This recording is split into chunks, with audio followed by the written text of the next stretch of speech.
I think we're going to get started. We had the last minute idea of putting a syllabus from one of the years prior up on the screen. So it just hit us. It's one of these fits of brilliance. So as we mentioned before, I'm Cory Crawford. I team taught for the last 3 years. Had the great privilege of teaching with Mark Lebar in the Scholars Program. The Scholars Program was something that I heard about when I was actually on a campus visit here. Tom Carpenter, who was my department chair at the time, and is, as many of you know, extremely committed to teaching and to really serving the students as best he can. He told me about this program and sort of tentatively asked if I were to come, if I'd be interested in teaching in such a program, and I enthusiastically said yes. And so when I came, the first year I was here, I wasn't teaching in it. Tom and Neil Bernstein, another colleague, were teaching in it, and that was the year Mark was gone. And the second year, so I guess this would have been 2011, 12? 11, 12, I think. We signed on just for a 1 year thing, and then they asked us to keep coming back, I guess. We had some kinks to work out or something. I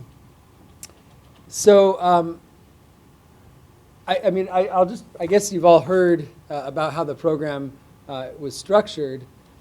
And Mark's trying to pull up a syllabus right now that'll give a better idea of how how the course is structured. But basically, we decided in the transition to semesters, we decided that it needed to be more thematic than chronological. And that was a challenge for both of us, because both of us are sort of rooted in the ancient world. And we thought, how are we going to lead students through texts from the beginnings of civilization through Greek philosophy and on to modern science fiction. And I think that's where we decided that we needed heavily to rely on other people guest lecturing. I think that had been done before to a certain extent, but we decided we were going to sort of call in every single favor we had and more in asking people to come and participate in teaching these scholars, and they did out of the goodness of their hearts and their commitment to the students of Ohio. So yeah, I mean, everything that Mark said, I completely agree with. It was a great pleasure. It was a lot of work, but it was very, very satisfying work, especially among this particular demographic, which are students who are bright. Most of the students, I think, were not in the honors tutorial college, but they sort of wanted a challenge, and it made for a really great group of students to work with all 3 years that we taught. And now I have some scholars that are graduating early from my first year teaching. One of them is doing a Fulbright in Brazil. Some others are from the years past are going on to grad school at fancy places, and it's been really a great sort of pleasure to watch these students. And they come back for the colloquium. I guess we didn't say that. The colloquium that we have in the spring semester now, it's the 1 credit where every other week we have guest lecturers that come and just talk about their research. Scholars from previous years are invited back to participate in the colloquium. And there's a really great sense of community and camaraderie through the multiple years that are expressed in that colloquium. So yeah. I'll add 2 things. First, much to my chagrin, Blackboard is so slow as to be unresponsive. So we were hoping to pull up the syllabus, but it's just spinning and spinning. But if anybody is interested in syllabi for any purposes, email either Cory or me. We'll be very happy to share syllabi with you. But the other thing I was going to mention is I think for what we did, so I'm thinking about how to generalize the lessons from scholars, and some I think probably do generalize, and some may not generalize as well, especially for the themes. A lot of the themes are going to involve interdisciplinary team teaching. And to the one of the points that Cory just alluded to was that the demographic that we were teaching to was really important, and they were self-selected. So students, and so I don't, that's an idiosyncrasy of scholars that may to some degree carry over to themes. I'm not sure, but our students had to apply for the program, and in fact, after the first year that we ran it, they had to write a qualifying essay, which was pretty easy. But we had to get around. We had to get around the first year because we knew it was going to be a lot of work. We put really significant demands on them, and if they didn't willingly choose in, that would really be a problem. The first year that we ran it, we didn't require an essay, and we had a whole lot of parents who thought it would be really dandy for their kids to be in this program, and they signed their kids up for it. And the kids got in there and thought, you know, what? You know, where is this coming from? And that was really problematic. But having students that were willing to take on the extra work, so that we didn't have to compel them to do it, because we required a lot of reading and a lot of writing, and they were willing. At least they thought they were willing when the course started, and I think that made a big difference as well. The other thing I'll say too about the writing, the intensive writing assignments that we had. So every week in response to the lecture, as Mark already mentioned, they had to write this 300-word summary of the lecture.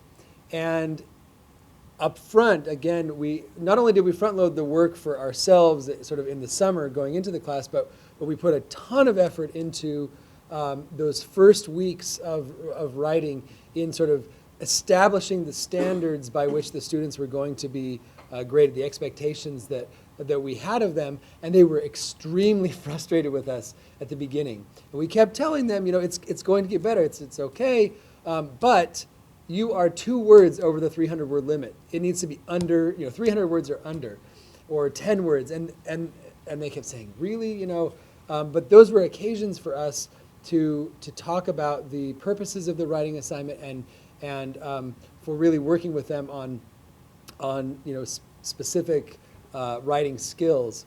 And by the end, so we had these consistent assignments over the entire term.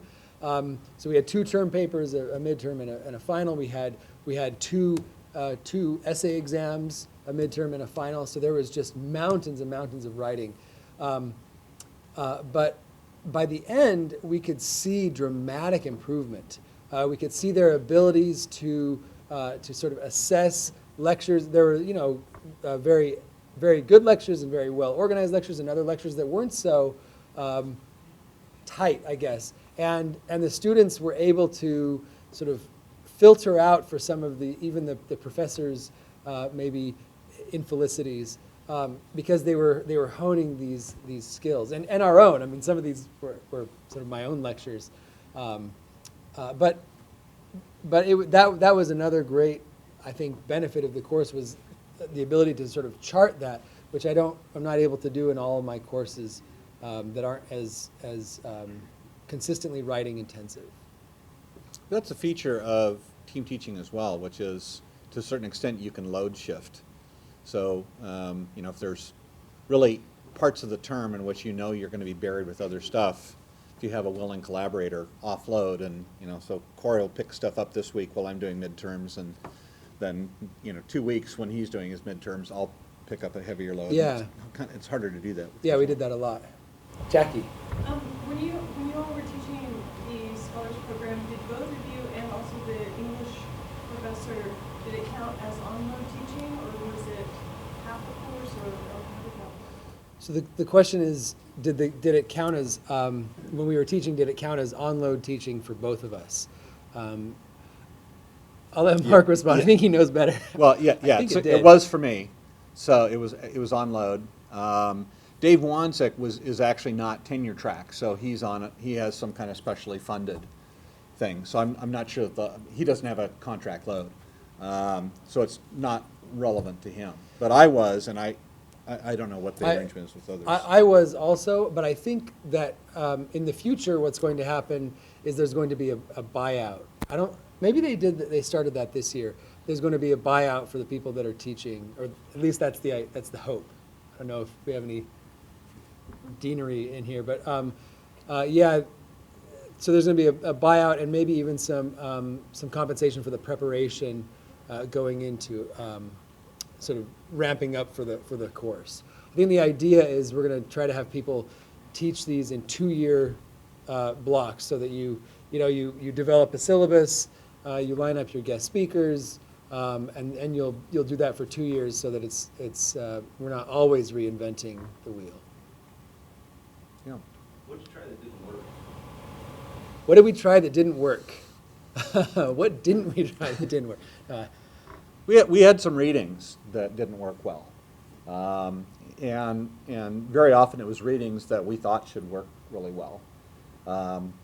We also, I think, on a couple of the terms, especially when we transitioned from quarters to semesters, we went from having the term wrap up before Thanksgiving to having the course span the Thanksgiving semi-week and then a week or two afterwards.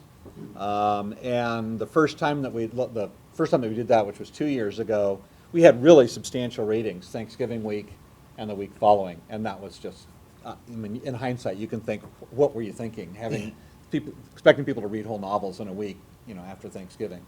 So I think mismatching either volume or style of reading was probably, if that wasn't the problem, it was very close to the problem where we had infelicitous chunks. What about on your end as the team teacher?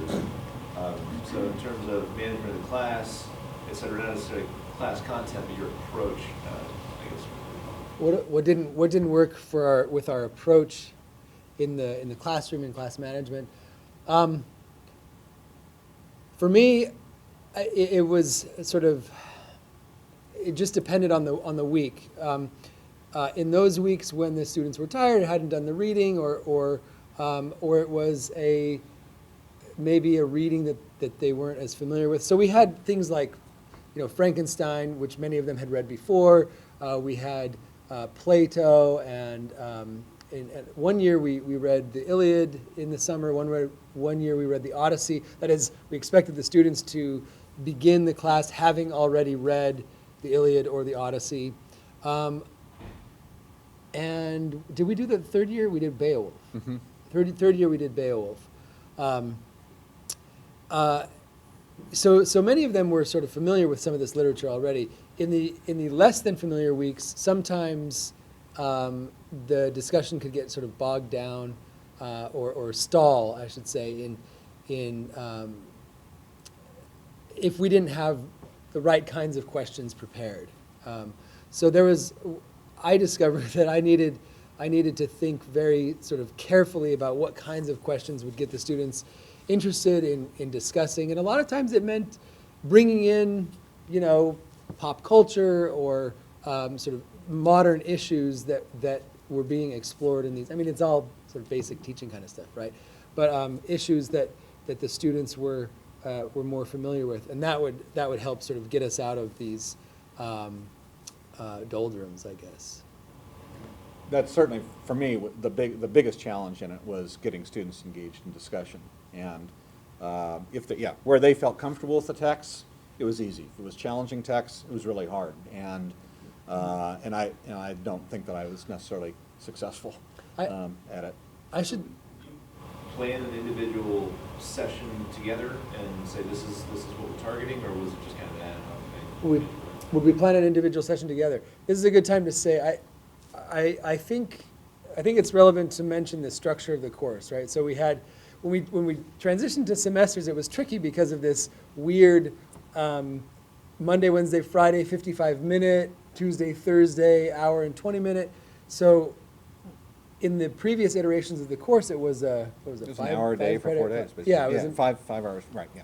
yeah, it was an hour or 2 hours a day. It was an hour a day. It was an hour a day for 4 4 days, right, for 5 credits. So we wanted it to be a 4-credit course and not a 3-credit, and we wanted to meet 4 days a week.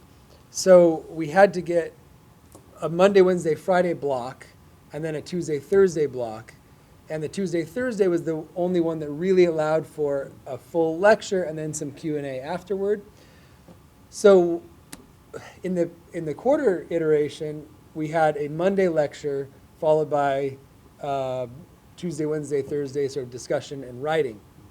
What we decided to do was have a Monday discussion group on the reading before the lecture. So the lecture was on Tuesday, and for the hour and 20 minutes. So we actually had to get, sort of differently matched blocks of time, and do have the people in Wilson Hall do some magic with credit hours.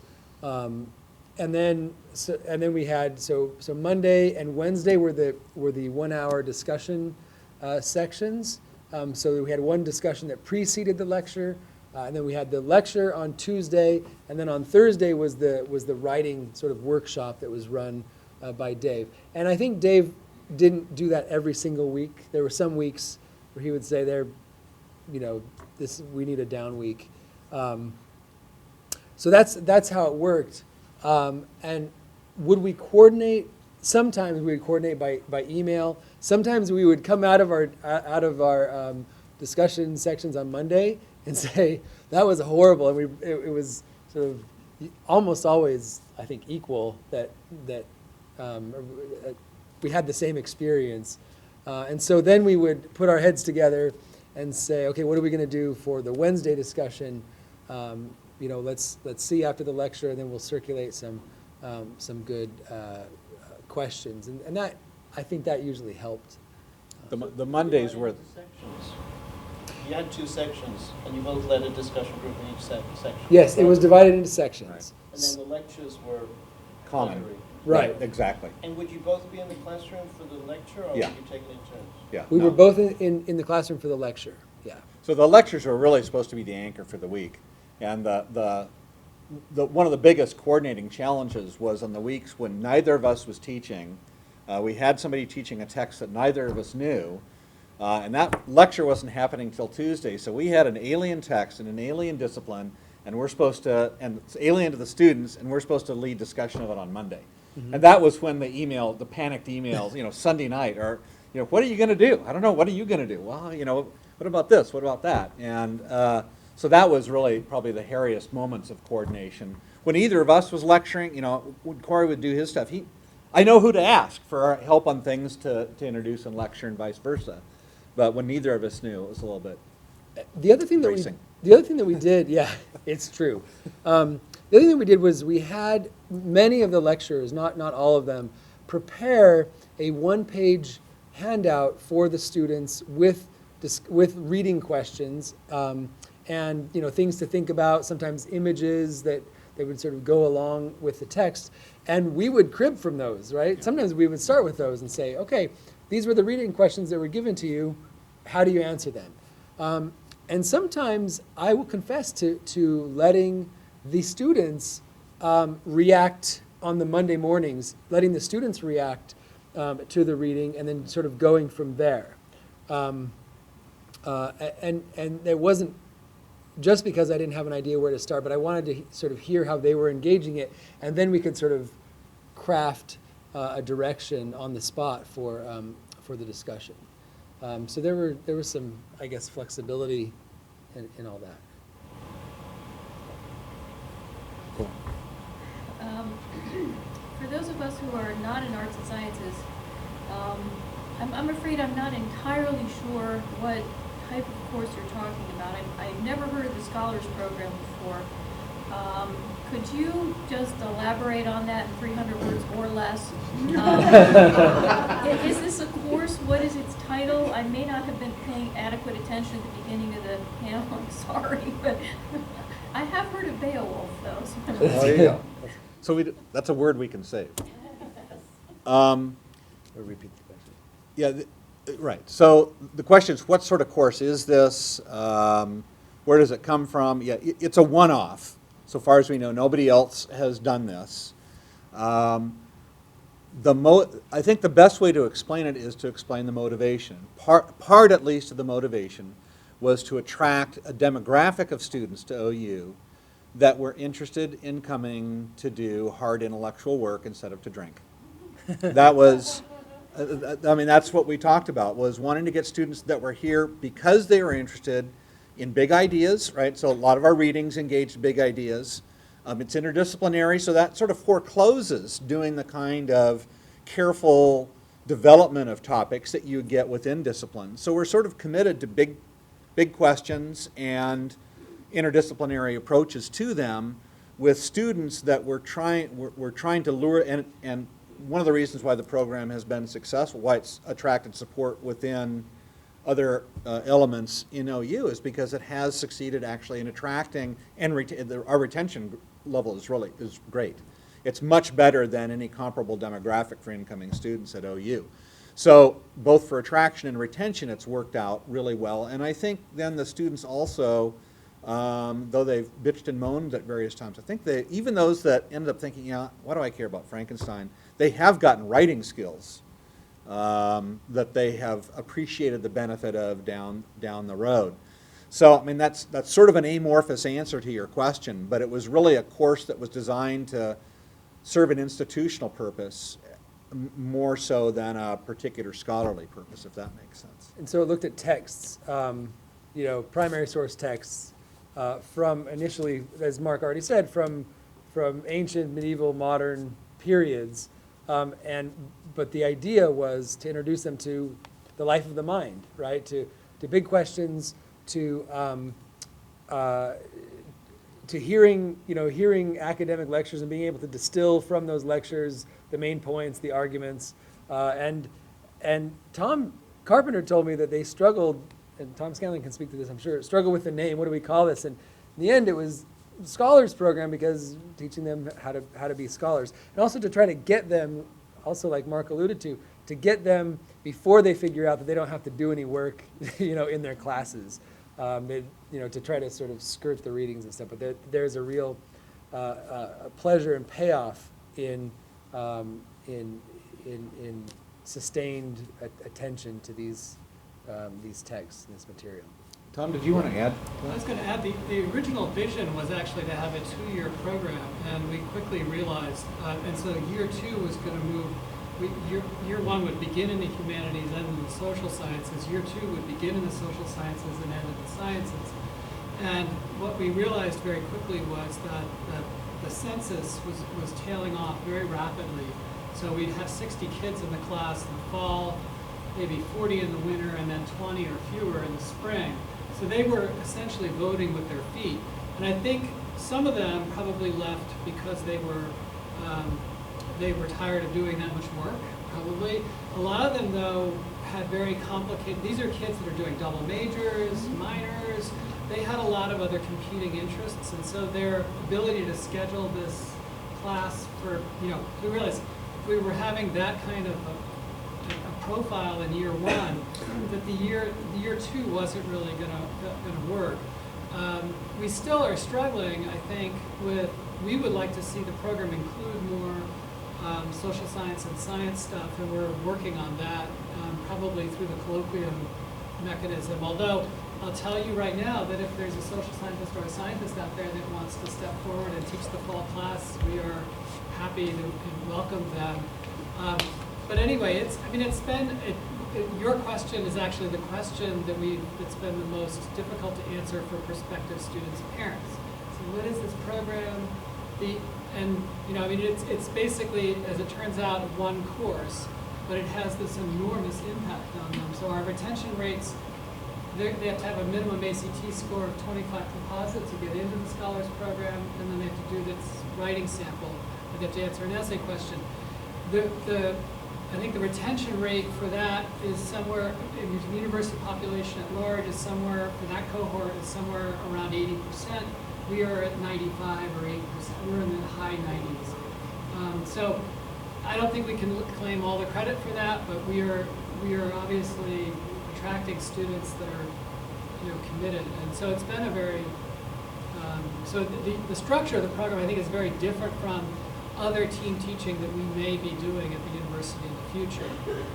But I think it's a great model for some things, for sure. Can I ask you about the guest lectures?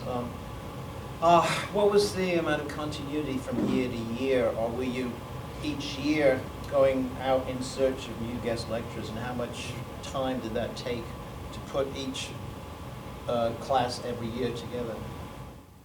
We had some continuity, especially because we recruited other scholars faculty to lecture for us. So the folks that were going to be lecturing in the winter or spring, when we could call on them.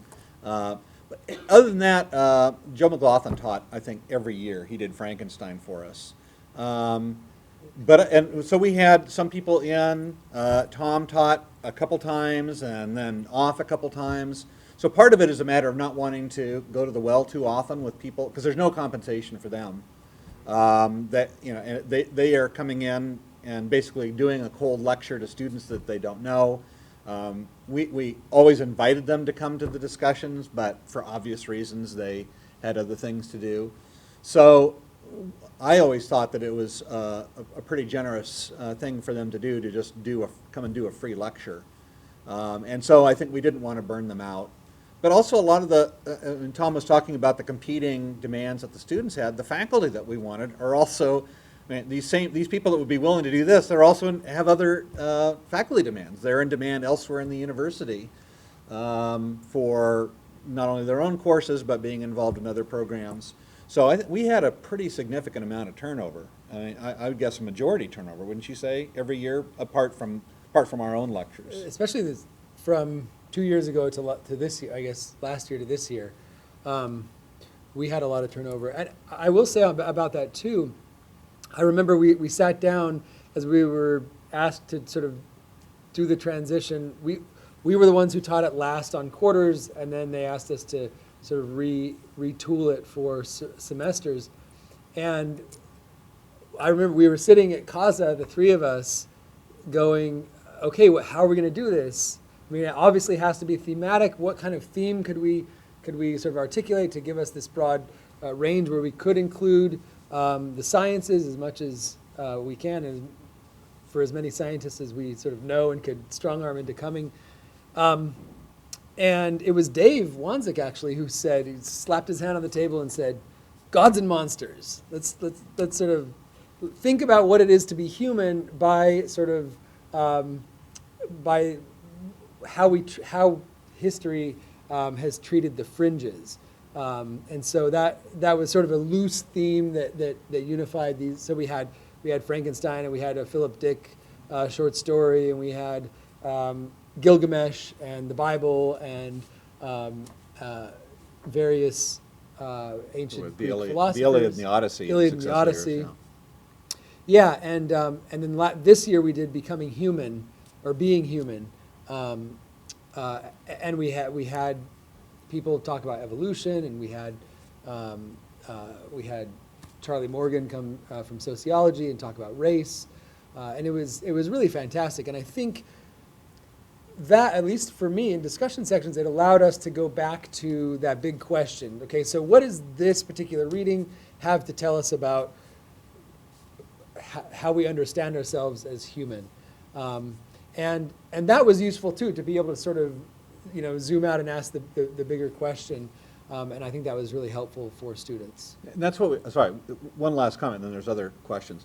That was a framework that we provided to the lecturers.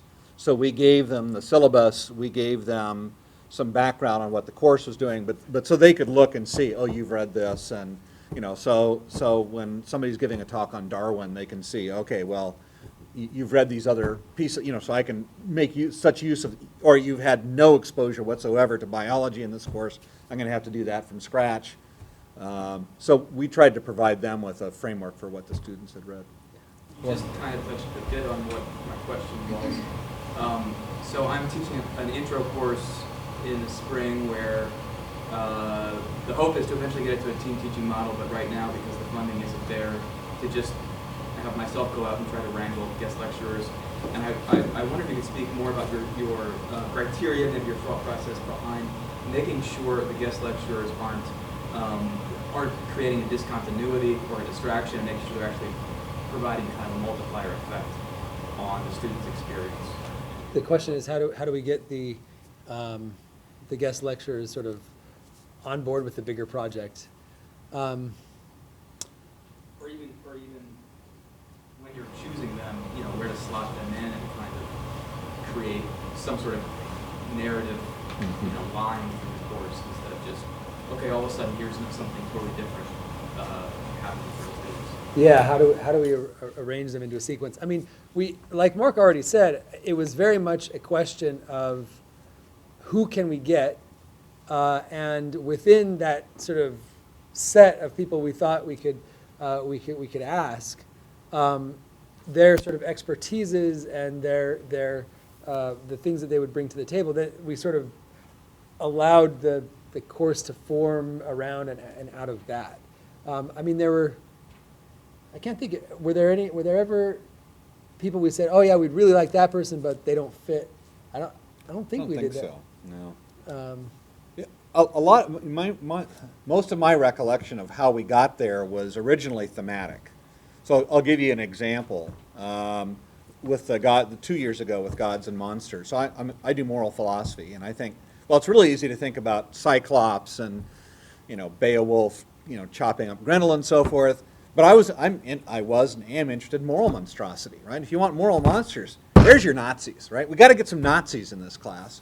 We got to have something on Auschwitz, right? And so that takes us to, oh, well, look, here's Myrna. She does, German history. Will you do it, right? And so the necessary blending or molding to some extent came because we knew in advance the sort of story architecture that we wanted.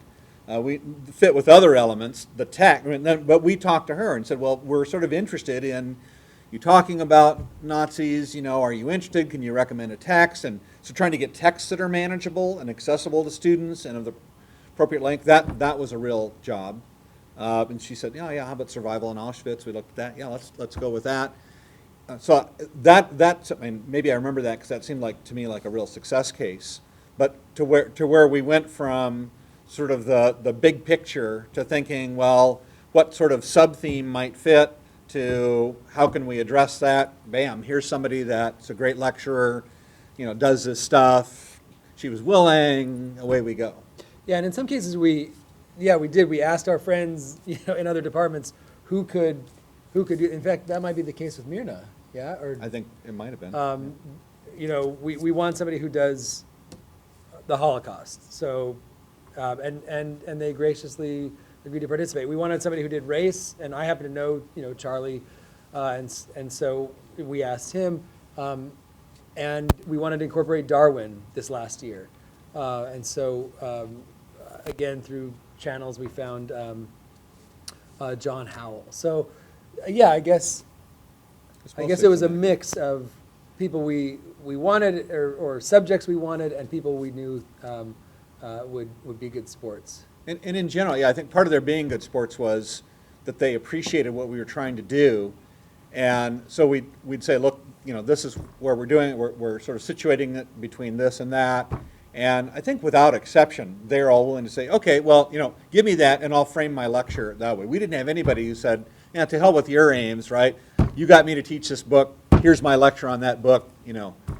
That just didn't happen. And so maybe there's sort of a self-selection with willingness to try to fit in with the syllabus. Tom, did you want to comment on that as well? Well, I think that, when I was, and I'll be doing it again this fall, so I may be calling on some of you, but when I was doing it, I think one of the things I became aware of is that I learned so much more about what my colleagues across the college were doing in the classrooms, and I started keeping track of that. And I think that's really helpful because the last thing in the world you want to do, well, not the last thing, but what you don't want to do is have a bunch of people come in and lecture and make it a huge burden for them. So that, if your colleague knows a little bit about something and you ask that person to do a lecture on something they're not. So the more you know about what they're currently doing, the easier it is to to convince them to come into the classroom, but also the more familiar they are with a given text. And so there is this give and take, all right, yes, you've done origin of species, I know you've done that, what do you do with it, and then would it work with this or that, and so there are a lot of conversations that happen around that. We've never had problems with continuity, so it's sort of funny. I mean, your question makes a lot of sense to me, but it was never an issue, and it might be that the concept for the course is so flexible and inclusive that it's hard to know what continuity or discontinuity would even look like in that class. But I think we could achieve discontinuity if we really put our minds to it. But I think that the people were there was a lot of interest in doing, in both in participating, but also I think most of the people were that were doing the asking were fairly respectful of getting people that were just doing stuff already. Yeah. How do you make it work for the students to get credit for this class? And I'm talking about how does the course fits into the major, minor, particularly now that we're going to have the cohorts and the payment over 4 years. How does that work out for their number of classes they need to take? For that? How do we make it work credit-wise is the question. The class is listed as a College of Arts and Science, a CAS course. So it's not contributing to any majors, but it does contribute to, I think, either the humanities, so in the college distribution requirements, either the humanities or the social sciences. I think, okay, right. Early on, wasn't it that they could pick or something, or we? Early on, the winter, fall and winter were humanities, and the Spring was social science, yeah. But now it's just human. So they're just getting, so they are getting distribution credit, but it's not. Oh, and the other thing is, it's freshman comp, satisfies, which is, that was part of the plan from the beginning, and that's one of the reasons why we loaded it so heavily with writing. Yeah. Go ahead. Since lecturing is a component of your course, do you think your students would benefit from a flipped classroom? Do we think students would benefit from a flipped classroom? The way we have it structured now, I don't think so, because the idea is to have them, well, I mean, the way I understand flipped classrooms, I guess. We have a fair amount, I mean, we have, the majority of the classroom is structured around in-class discussion. And so with a lecture, once a week. And so I think, and the lecture was, for this course, is very important in that it gives students a chance to sort of listen to academic argument being made and then to summarize that. And also to have a chance to ask questions of the scholar in front of them. So I don't think we would want to flip that. I don't think we would want that to not be a part of the in-class experience. It could make sense for other courses, but for this one, my sense is that we would have to dramatically alter our expectations and our goals for the class to do that.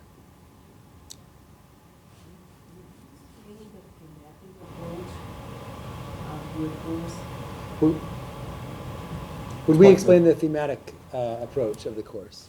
Go ahead.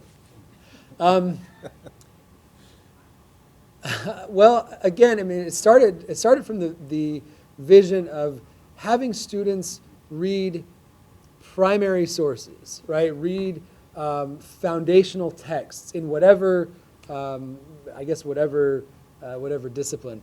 And when we shortened the original vision, we sort of had to truncate from 2 years to 1 year, and then from 1 year of quarters to basically one semester. We were sort of forced to go to a thematic approach. And the one that we chose was big questions about what it is to be human. So we tried to map out ourselves the areas that were interesting points of discussion for what it means to be human. So we had sort of ancient religious texts. We had texts that we read about the body. We had Carrie Snyder from English come in, and we read a novel that did interesting things with body and identity. We had biologists come in and talk about evolution. We had. So it's not that you have one theme for the course. You will have few things. Like for me, it will be, let's say, women scientists, women mathematicians. Would you be doing something like that? How students read those literature and express themselves? Oh, we could. I mean, the question is, what about different kinds of themes? I was going to say earlier that this model could work well for a variety of disciplines. I think it works best for big questions in those disciplines. But I could very much see this being a model that could be used, an approach that could be used in the sciences to ask, to ask whatever the big questions are in the sciences. I'm not going to reveal my ignorance by proposing some of those, but in a way that really helps students develop, I think, an awareness of of disciplines themselves, and also of sort of a map for how to sort of place what they're reading. Or would you say that your course is really helping students communicate in different fields? How you do communication as far as mathematical thinking is concerned, literary thinking is concerned? Does our course help students communicate in different fields? Yeah, I guess. The thing is interdisciplinary. So, how is it different from, let's say, English composition class? Right. So how does this differ from an English composition class? Well, I mean, I'll have to say I haven't run an English comp class, so I'm not sure on that narrow point. But the difference, I think, is this: that and this goes to some extent. This is a pressure on the theme. So as Cory said, we wanted a theme that would, on the one hand, tie together and provide a spine for the course, if you will, but it also needed to be broad enough that not only would some of the texts that Cory's familiar with and the texts that I'm familiar with, but where we could ask other people to contribute, right, from sociology or biology or English or classics or whatever. I'm sorry, we would have loved, I think, to find a way to get mathematics into this.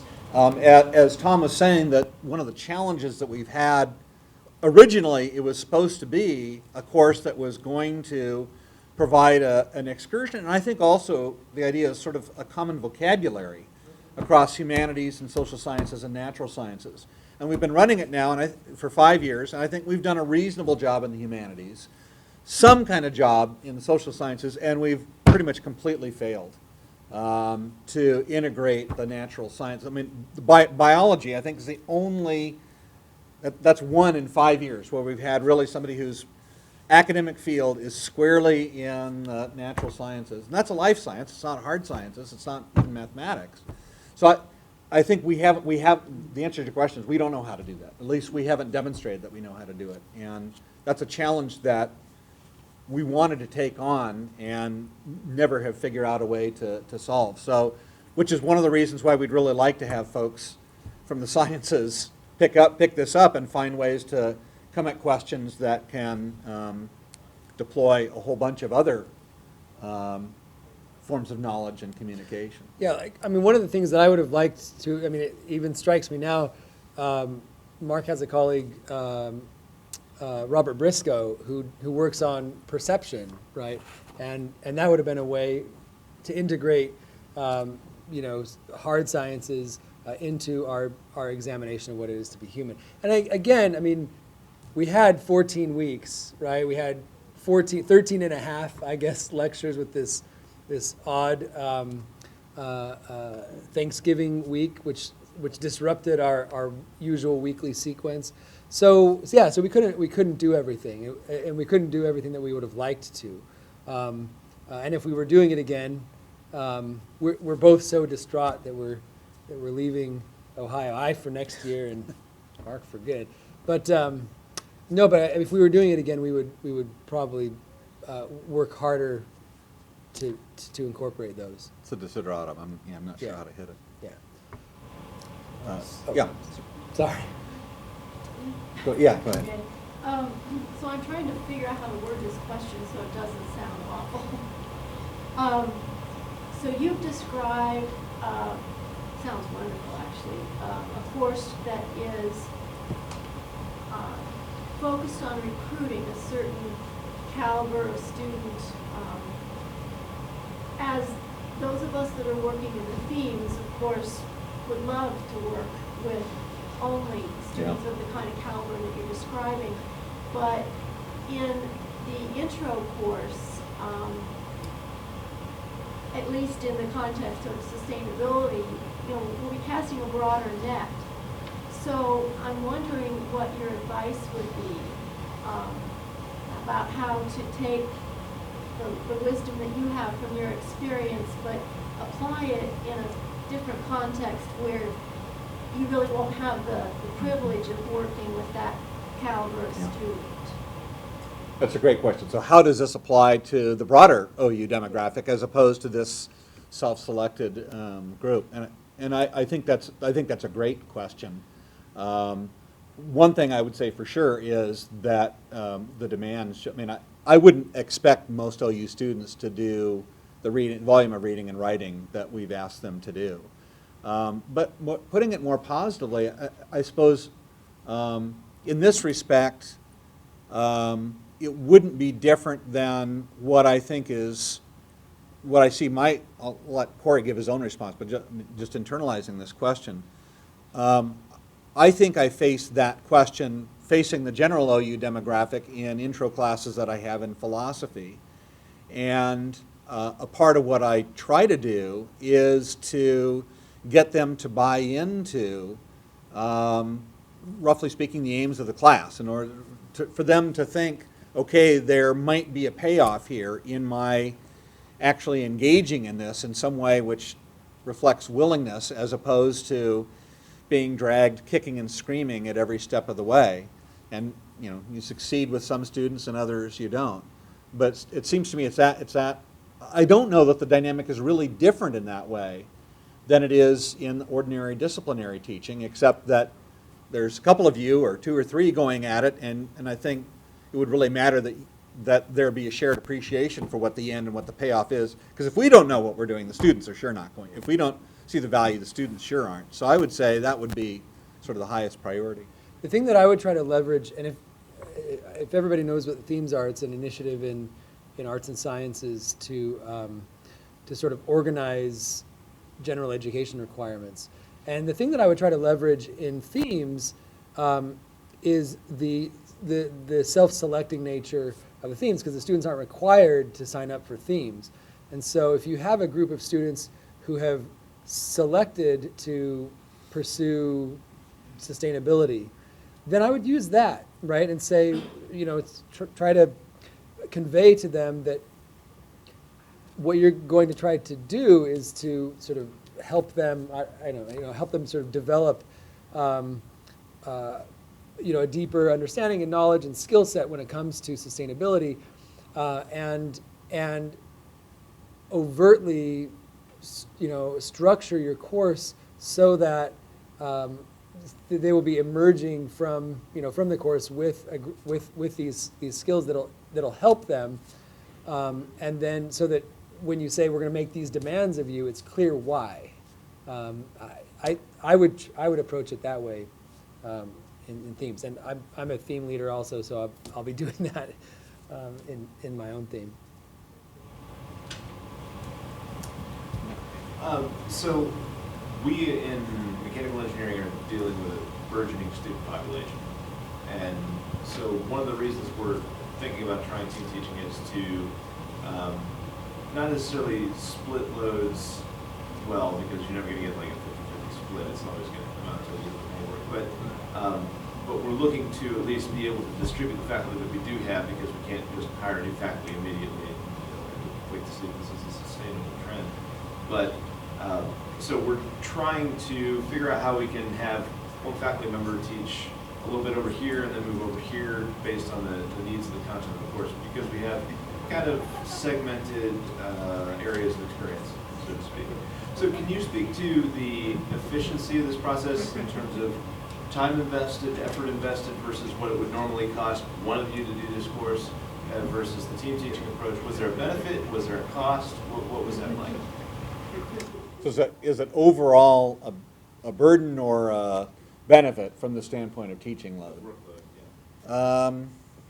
That's a great question. the fact that I don't know an answer right off the bat suggests it's pretty close to a push. Because on the one hand, there is a sense in which, gosh, I would just like to go ahead and do this, but wait, what's Cory think about this? Should we do it this way or that way? He wants to do it that way. Do I have a good argument against that? So there's time lost there. But on the other hand, here's a significant part of the course that I don't have to be thinking of content for. So I guess I would think actually on net it probably comes out to be, for me at least, I experience it as being pretty much break even. I thought that it was a lot more work than a usual course, but that's because of the course and not necessarily because of the team teaching yeah. aspect of it. Yeah. So yeah, I mean, there's that. I mean, if I were trying to do that kind of a course by myself, it would have been a lot more work. Because we had a third person involved. We had a writing guru who was excellent, and so we were able to share the load. But as far as hours spent, grading and with the students, it was a lot more than it was a 4-credit course instead of a 3. And it was a writing intensive course instead of not. But yeah, I mean, if we were trying to talk about other types of courses, then yeah, I mean, it might be about equal. But the advantage is that we were able to take a course of 50 students and work with them in groups of 25, rather than sort of big lecture courses and TAs and stuff. Yeah, so my answer was bracketing its being this interdisciplinary writing intensive thing. That the workload in general was higher. But I was thinking the comparison in virtue of team teaching. And I did team teach one course earlier on, so I think I mentioned earlier, in philosophy. And that actually might have been, I guess that was probably a push as well. More work in some ways, less work in others. Yeah, I guess I could draw on we team teach in Classes in World Religions. We team teach our intro course. We have, we always do weird math. We have 2 sections and 3 faculty, and the way we've done it there is the 3 faculty have taken 4-week units, and so I teach 4 weeks. I teach both sections for 4 weeks, and it's fairly writing intensive. I mean, they have regular assignments coming in. So I have 70 students at a time, but it's for 4 weeks, and I think I prefer that model. I mean, I think those intensive 4 weeks enable the rest of the semester to be more serene. So I like that, and it's probably about the same. Like Mark said, it's probably about the same amount of work that I was doing teaching the course by myself, spread out over the entire term. So, in the Scholars Program, I'm presuming you get a lot more institutional support than what the themes are going to get when they start putting together their interdisciplinary courses, right? You don't think so? I don't think so. The question is, do we get more institutional support for scholars than for themes? I mean, well, we had. Not really the question. That's a presupposition. The question that comes afterwards was, what are your recommendations for confronting those institutional obstructions to something which is kind of new, isn't it? It's not many interdisciplinary courses out there. Yeah, we had the great advantage of having Tom Scanlon in the dean's office, and that was fundamental to the success of the program. But I don't think until last year there were any buyouts or any. I mean, there was really the goodwill of the chairs to sort of release us from one of our normal department courses to teach the scholars in the scholars program. And my chair was Tom Carpenter, and so now I think what we're trying to do is somewhat similar to I think what the themes are doing, which is providing. I mean, we're trying. I don't think this is set in stone yet, but we're trying to provide some compensation for people who are gearing up. We're going to argue for back pay, but for people who are ramping up to teach these courses, and as well as sort of paying the departments, buying the departments out for the professor's time. So in that way, we've really, I think, been kind of winging it and making it happen from the goodwill of the faculty. But I think we're trying to strategize in the same way that the themes are, as far as I understand, to support it. So recognizing Tom's role, which is pretty important, but sort of institutional structurally, the major advantage that we had was having Dave Wansick. But that came along with this being a freshman comp. I mean, that was partly because, in addition to what we were trying to accomplish, the program took on the burden of satisfying a freshman comp requirement. So we had way jacked up. I don't know about Cory. I would not have undertaken myself to teach a course that would answer to the grading requirements of a freshman comp course, in addition to the rest of the course the rest of the burdens that the course imposed. So that was sort of I think there was sort of a quid pro quo there, that if we were willing to do that, we would get some help with the writing.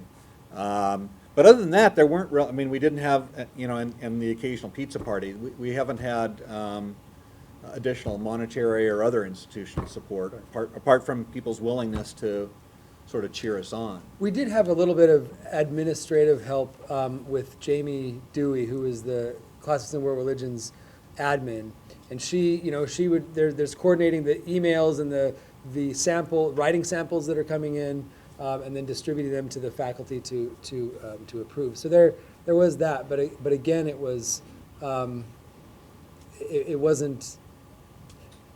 They were favors that we could ask of people, as I understand it.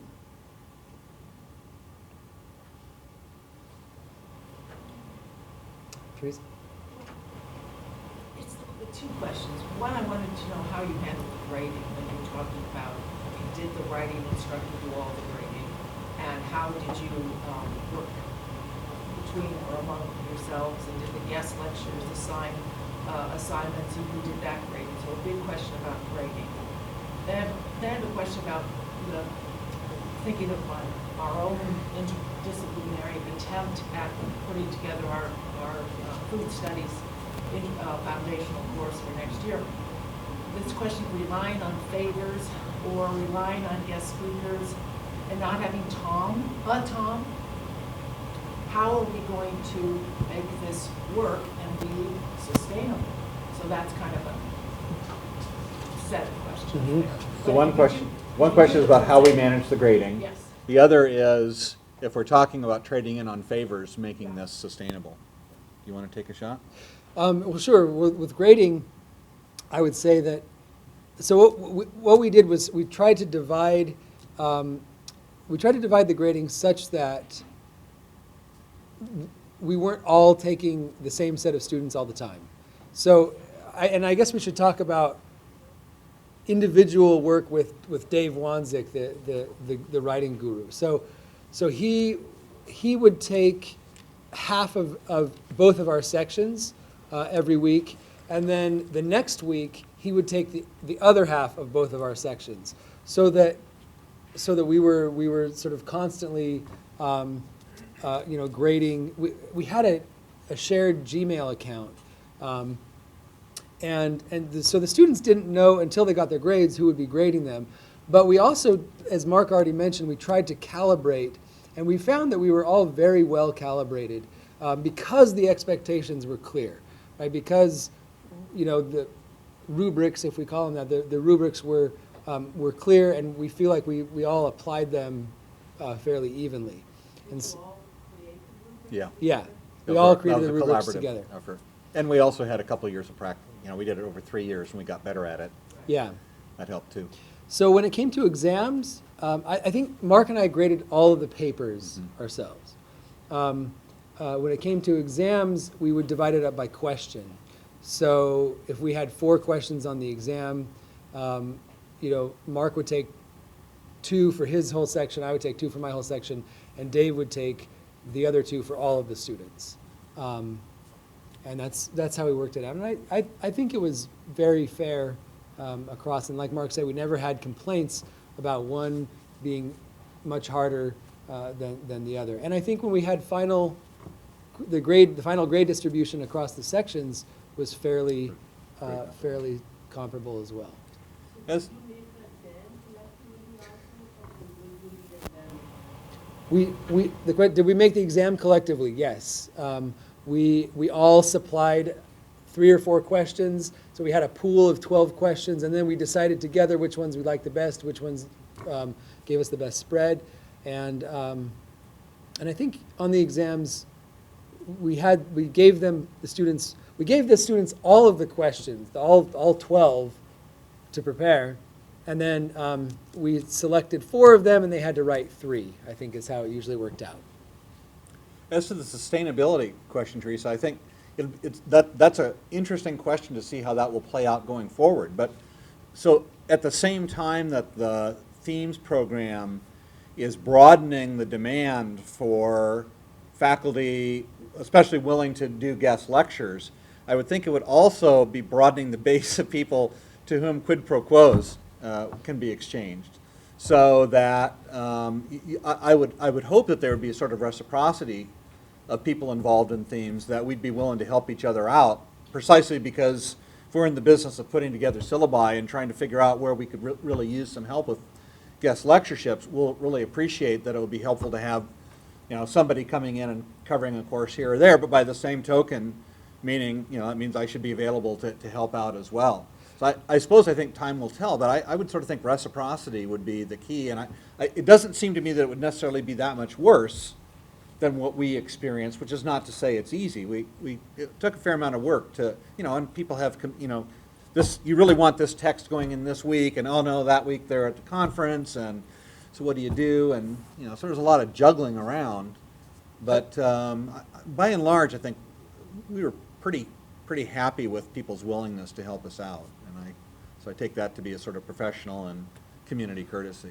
I've also heard of proposals to sort of give token gifts out of the themes budgets that are apparently going to be coming soon, right? To give, like, you know, I guess there's a problem with giving honoraria or something with accounting or taxes or something, so maybe giving, you know, gift cards or whatever, some token of appreciation. But it is going to be the case, I think, that some faculty who have the ability to speak across disciplines, especially between humanities and sciences or humanities and social sciences, that those faculty are going to be extremely tapped, right? They're going to be asked quite frequently, I think, to participate. So I think that's a problem that the themes are going to have to confront, for sure. Is that the end of our time? Yeah.